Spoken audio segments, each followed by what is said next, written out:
Hello students, let us continue our discussion on electrostatic potential and capacitance. In the previous class we discussed about electrostatic properties of a conductor, right? And today we will be discussing about electrostatic properties of non-conductors, that too particularly dielectrics. Before we go forward for the discussion about electrostatic properties of non-conductors, particularly dielectrics, I want to take a point from electrostatic properties of conductors and give you a proof or a physical appearance of the property. One of the property that we got to know is, I am discussing about electrostatic property of conductor.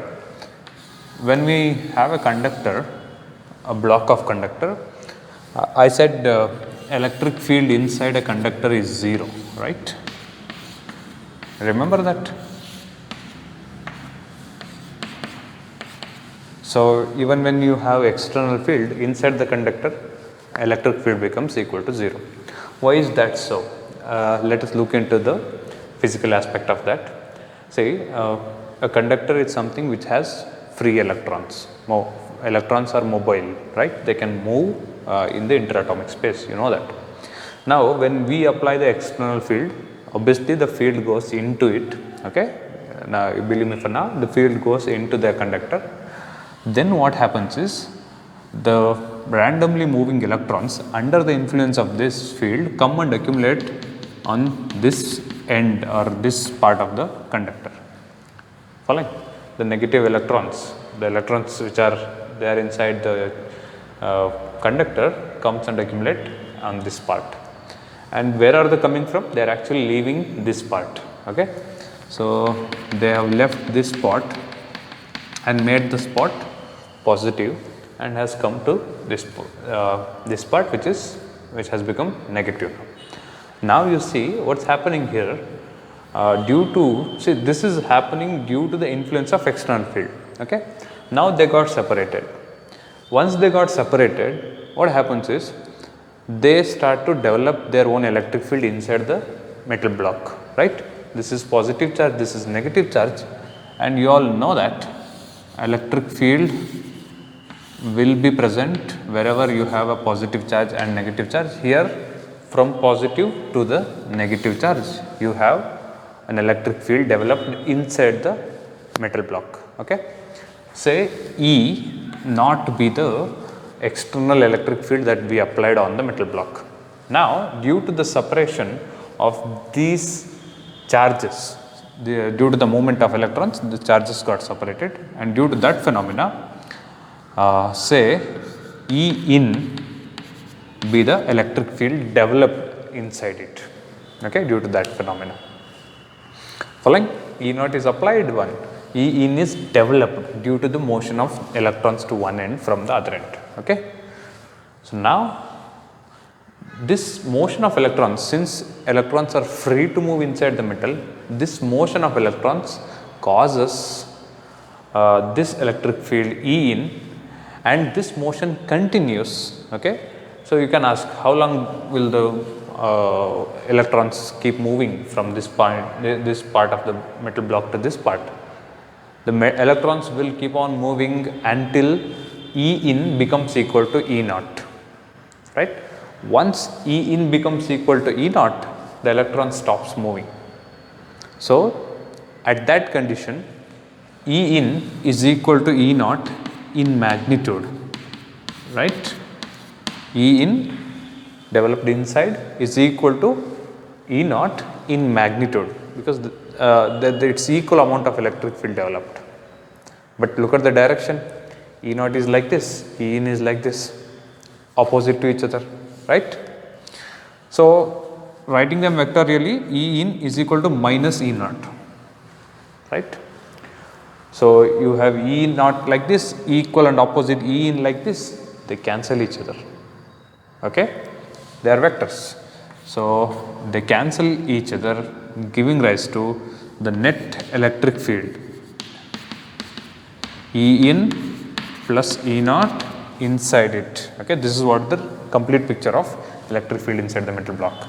E in, vector E in plus vector E naught which is equal to, they're opposite, like minus sign, you can say this. So that becomes 0. That is why electric field is 0, is always 0 inside a metal block. Got it? Right. So this is the proof for this point that we took, the physical significance. Next, it's about dielectrics and polarization. What are dielectrics? Basically, they are non-conductors. Okay. As the name itself says, you should have dielectric. Di stands for 2. Electric. What kind of 2 electric properties are possible? One positive and negative. Okay. Whatever the non-conducting substance that you take should have both positive and negative in it, negative charges in it, and you should be able to separate those positive and negative centers, the centers of those positive and negative charges upon the application of external field. Let me give you a clear idea. Say here, if I take HCl, right? You know this H plus Cl minus can be seen inside it, right? So this is an dielectric, it has it. Similarly, you can take H2, yeah, it's not as similar to that of HCl, but H2, hydrogen is also dielectric in nature. Carbon dioxide, that's also dielectric in nature. It has got both positive and negative charges in it, right? You will get to know as the discussion proceeds. Once we look into the details and classifications of dielectrics, you will get to know. Now, basically dielectrics are non-conductors. Okay, not all non-conductors belongs to dielectrics. Dielectrics are part of non-conductors which we are interested in, because we have already discussed the electrostatic properties of conductors in the last class, and this is about electrostatic properties of non-conductors, and in non-conductors we are specifically looking for dielectrics. Okay. So when I come for dielectrics, basically we have 2 classifications. One is polar molecule or polar substance, I can say, and the other is non-polar. I think you have studied the polar and non-polar substances and molecules in detail in chemistry, but let me revise it quickly. Polar molecules are those which forms poles, okay, which forms poles in their molecular structure or in their molecular nature. Let me take an example of HCl, right? When we take the molecular structure of HCl, you have studied it in detail, but let me give you the clear idea, the brief idea. H plus and Cl minus are actually separated by a very small distance, but they are separated by a very small distance. They are separated, and that forms a dipole here, right? Because it's equal and opposite charges, right? That is why we have been discussing about the dipole so far, and that too we were specifically interested in short dipoles, because the dipoles that we are looking here are very short. They are the atoms of a molecule, right? So they are very small. So H plus within HCl, H plus and Cl minus are separated by small distance. That makes them a dipole. So they got poles in their molecular nature. That is why we call them polar molecules. Okay, where when it comes to the definition, a substance in which the center of positive charge, okay, I can say the center of positive charge and negative charge, or you should write it deadly, the center of positive charge and the center of negative charge, and the center of negative charge are separated, right? Center of positive and negative charges are separated. That gives us HCl, which is H plus and Cl minus. Now coming to non-polar molecules. In non-polar molecules, we have molecules in such a way that the centers of positive and center of negative charges coincide on each other. Okay, like CO2, right? O stays here and C at the center, right? You know chemistry very well, more than me. So you should be knowing the the structure of this CO2, HCl, how they look like, how the charges are separated.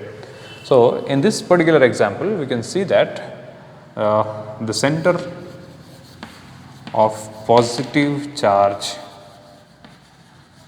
and center of negative charge coincide. So this kind of substance are called non-polar substance, and the molecules of with which that substance is made up of are called non-polar molecules, and here polar molecules. Got to know the difference, so polar molecules and the non-polar molecules. Now we will see what happens to these molecules when the external field is applied. Now let me give you a pictorial idea how the polar and non-polar molecules look like inside the material chosen. Say this is non-polar substance chosen, a polar substance here, a block of polar substance. How does it look like? So it looks somewhat like this. Okay, let me write it in.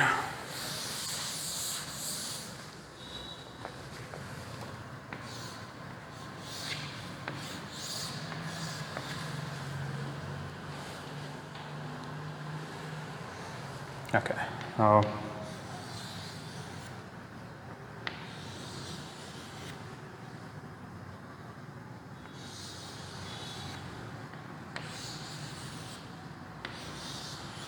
Why am I drawing them in random? Okay, I am not specifically looking for any particular orientation.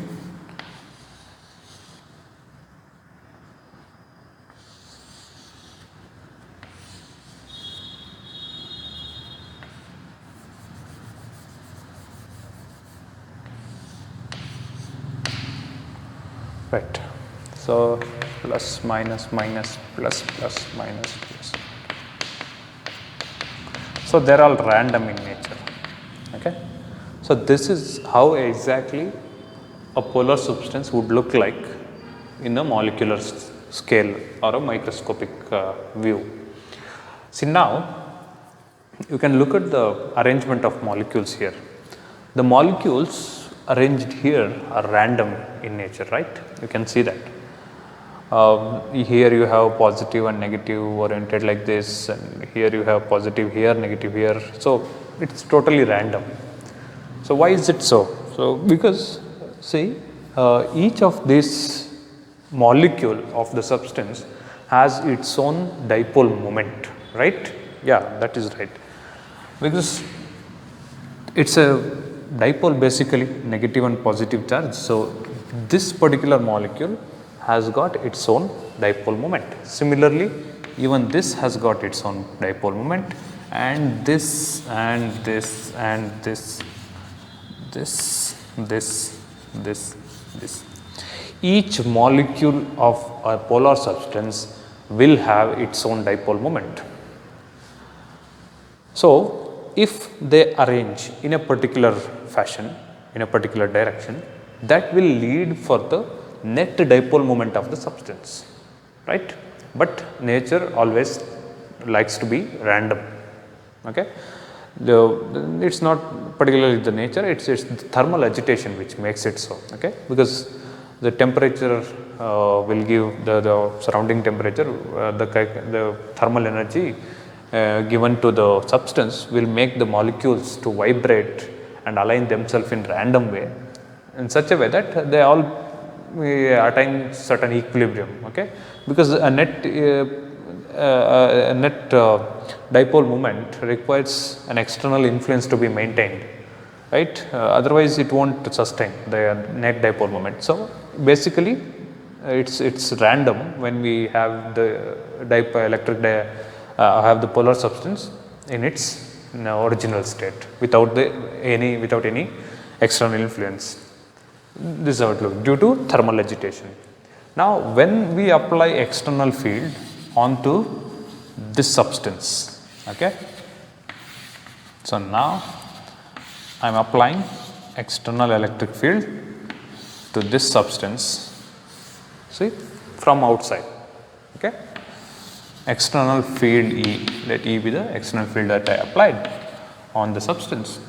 So, what happens here? We have dipole electric dipoles, right. Each of these electric dipoles, when they get influenced by the external field, they tend to arrange themselves in a particular fashion, or they tend to experience a torque, right. We all know that a dielectric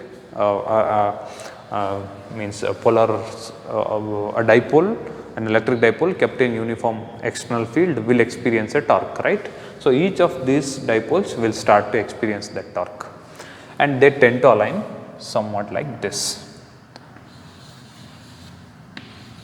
not exactly like this, okay.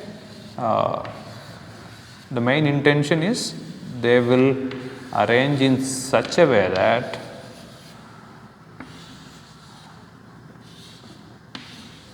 they will gain a net dipole moment, okay. In some reference they show like this, in some reference they show completely arranged like this. Both of them are fine, that depends on the kind of substance that we are choosing. If the substance is supportive, then all the molecules will arrange themselves like this completely. If the substance is not that supportive, because it also depends on the temperature and the kind of substance that we are choosing. If the substance is not that supportive for the alignment or for the orientation, then they tilt this much and stop. There will be certain opposing force which makes them to stop at this orientation. So, it is possible, this orientation, this all of that are possible, all of them are right. Now, they will tend to be in a particular direction somewhat like this, right. Just a minute, yeah, it is positive and negative here. So, experience the force in the direction of electric field. So, they come like this, right. Negative charges experience the force in the opposite direction of electric field, they tend to align like this. So, plus minus, plus minus, plus minus, plus minus, plus. Now, you can see what is happening here. The thing is, so this was one dipole moment which was random in nature. Say this, let me consider this itself, okay. This was one dipole moment which was random in nature. So, this is negative, this is positive, okay. What I have drawn is the direction of dipole moment P, okay, and P is always opposite to P, E, remember that. So, this is P. So, P will always arrange in the opposite direction of E. So, this is what is P, and we applied E like this, electric field like this. So, it tend to move in the opposite direction as much as possible, right. So, that is what we have now. That is its P's direction.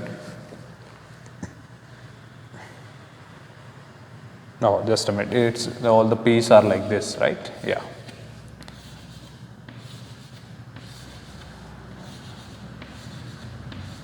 So, all the P's here will tend to move like this, okay, or let me choose a different one, they all have overlapped, okay. This P after the application, okay, P actually tends to move in the direction of electric field. When we apply E like this P tends to align itself in the direction of E, okay, because P has got negative charge here and positive charge here. Negative is attracted towards the source of the field and positive is repelled by the source of the field. So, this is how the P will try to arrange, okay. It is not the regular one, which means within the given dipole E will be like this and P will be like this within the diagram. When we apply external field, so P will tend to arrange itself, orient itself in a direction supportive to that of E, okay. That is why the formation of the molecules can be observed like this after the application of external field. Now, we are clear with this, okay. So, initially the net dipole moment was 0, right. because it had some dipole moment, this had certain dipole moment, and all of them put together, the vector sum of all the net dipole moment becomes 0, okay, because P is also a vector. Vector sum of individual dipoles, when you add, you will get the net dipole moment of the entire substance equal to 0 without the application of external field. But when we apply the external field, now we can see all the P's or most P's, all the different P's of dipole moments of the individual molecules are almost in the same direction, right. So, that means now we have a net dipole moment P in this direction for the entire substance. So, before the application of electric field, net dipole moment, okay, net dipole moment I am talking about, not the individual dipole moment, net dipole moment of the entire substance was 0. And after the application of electric field, net dipole moment is not equal to 0. Okay. Now, let us look into the scale in which this P has developed, or how much polarization or how much dipole moment is induced due to the application of external field. Now, before that, let me give you the idea of polarization here itself.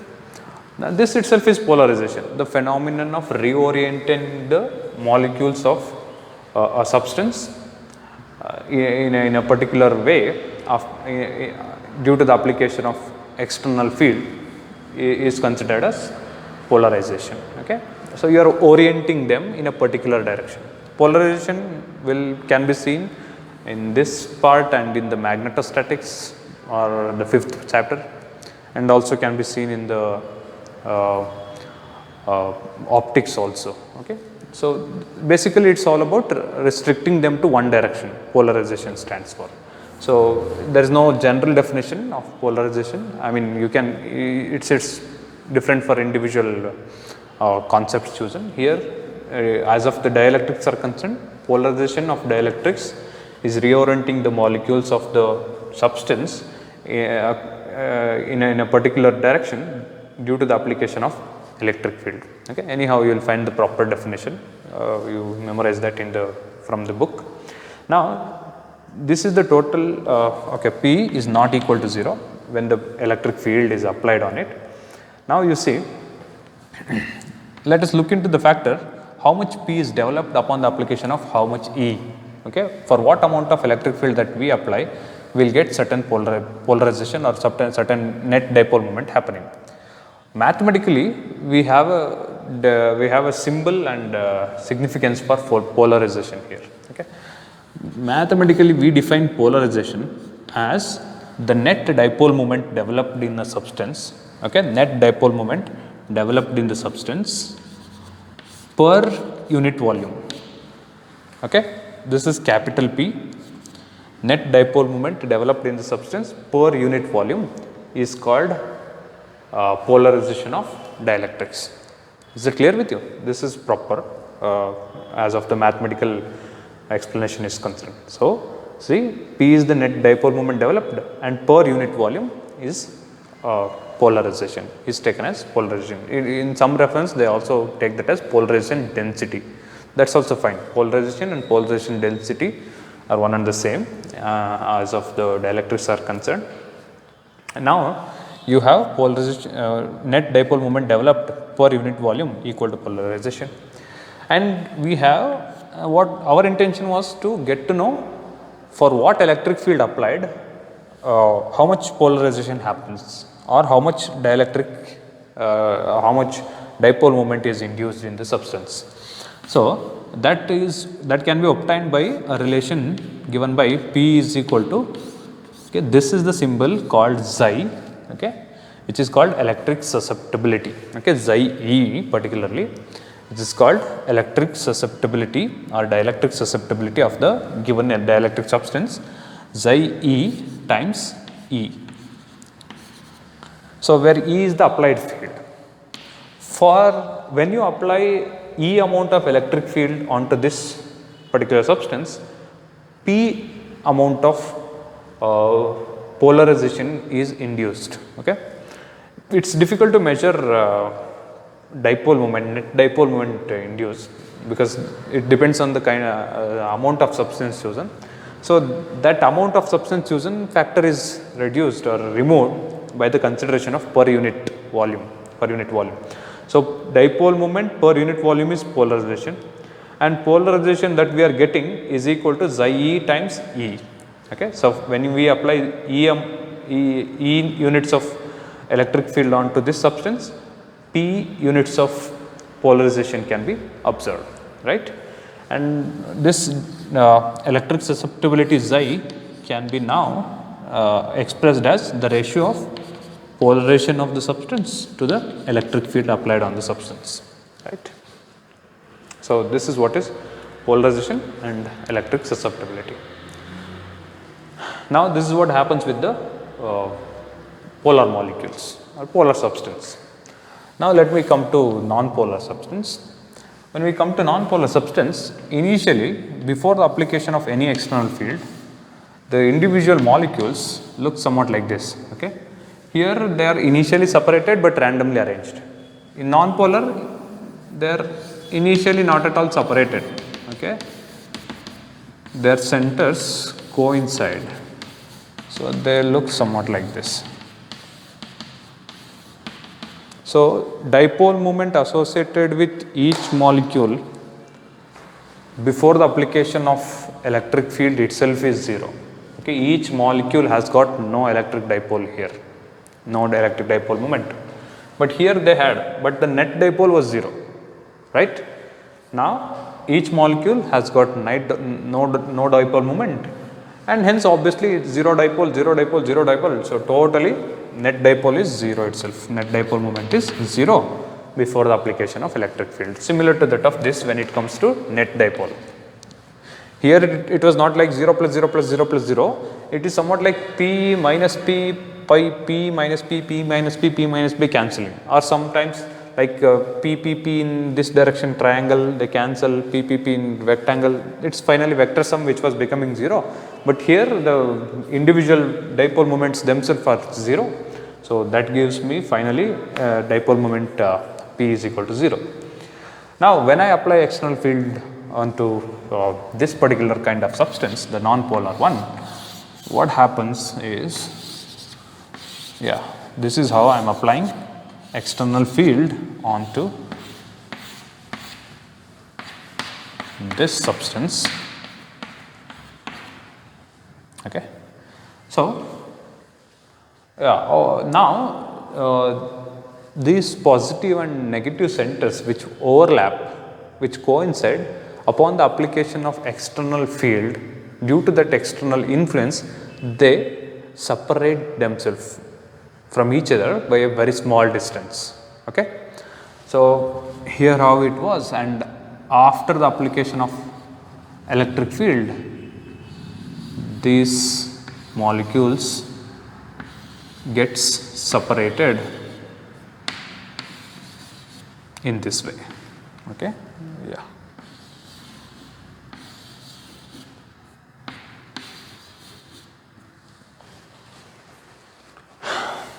Right.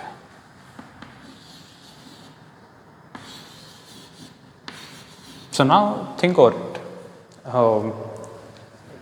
All the molecules will have the dipole moment induced now. Now individual molecules had 0 dipole moment. Now these individual molecules has got their own dipole moment, and as a whole substance also it has got dipole moment now. Now what should I write here, positive or negative? Think over it. See, field is like this. So positive would be repelled as much as possible. So positive comes here and negative comes here, right? So the same thing happens to the rest of them. So after the application of external field to the non-polar substance, the positive and negative charge centers get separated by certain distance, and hence induces dipole moment in individual molecules. And the dipole moment induced in all the molecules will be in the same direction, which gives rise to a net dipole moment for the entire substance. Okay. So dipole moment of this like this, this like this, this like this. So each of them has got their own dipole moment, but all of them in the same direction, nearly the same. So that gives you the net dipole moment of the entire substance P, net dipole moment of the entire substance P not equal to 0, right? Similar to that of this. Following? So now P, the net dipole moment, okay, can be represented using this. The net dipole moment of the entire substance is not equal to 0, and the same thing follows as of the polarization part is concerned.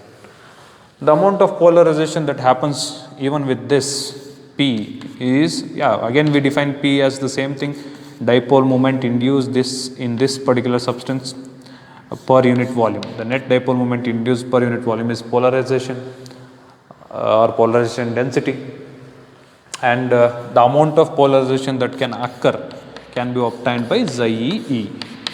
So this polarization is valid for both polar and non-polar molecules, but we are more interested into polar molecules, right?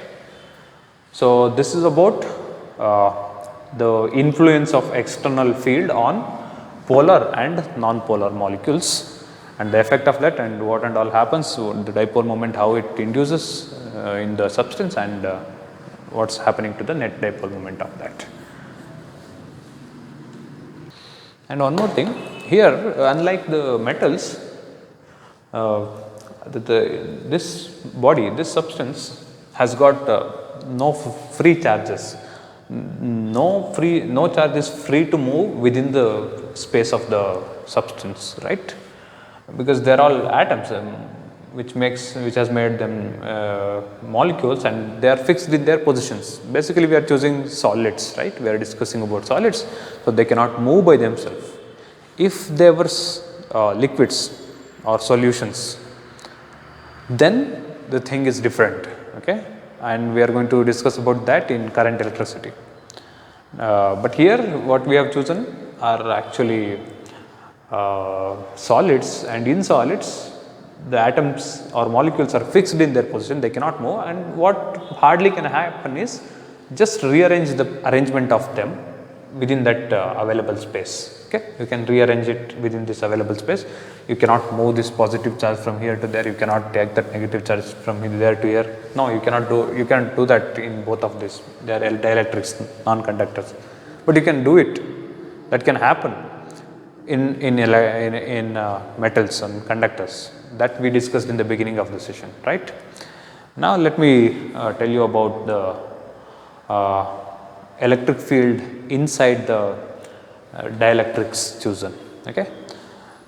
Because electric field inside a conductor is 0, that we know that, right?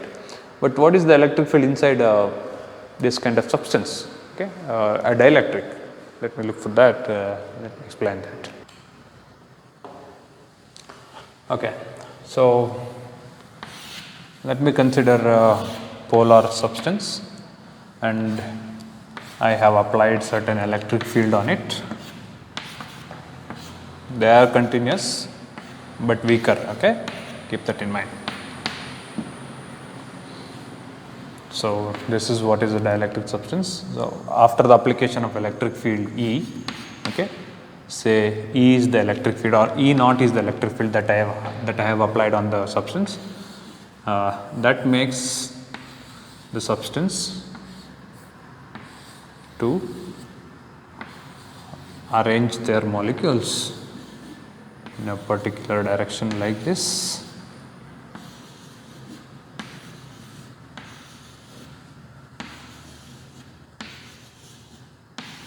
Now see, what charge should be coming here? Should be negative, right? Attracted towards this source. So this is how the arrangement look like.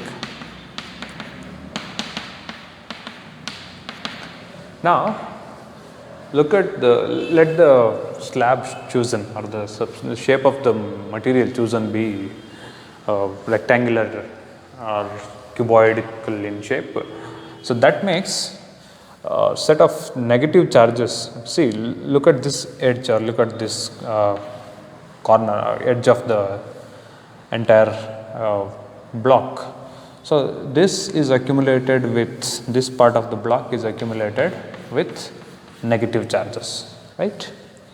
And look at this part, they are accumulated with positive charges, right. So, this accumulation of negative charges, see, it is not the complete accumulation as we see in metals. In metals, we have plenty of free electrons, they come and accumulate here till that external field becomes equal to the induced field and they cancel each other. But here in dielectrics, due to the reorientation, we can see excess of negative charge deposited or accumulated due to the reorientation on one edge and excess of positive charge accumulated on the other end of the slab. So, due to this, so this is positive charge, this is negative charge, there will be an induced electric field inside it, which I can call as IEN. So, the net field, so they are opposite, right? E naught and En are opposite. So, the net electric field inside it. So, E naught is like this, E in is like this. Now, look, E in can never be greater than E naught, okay? It can only be equal to E naught, right? Because once it becomes greater than E naught, then that violates law of conservation of energy, okay? So, this much is the effect you are applying and the equal and opposite amount of restoration can be seen, right? Restoring force can be seen. And the force greater than the applied force cannot be seen when it comes to restoring. The spring, you can assume that, okay? You apply 5 Newton spring force applies, that is fine. Sometimes lesser, that can happen, okay? Not, this is, don't confuse it, it's equal there. Here, when it comes to metals, you apply E naught, it develops E naught itself. E in it develops, E in equal to E naught, that much is developed.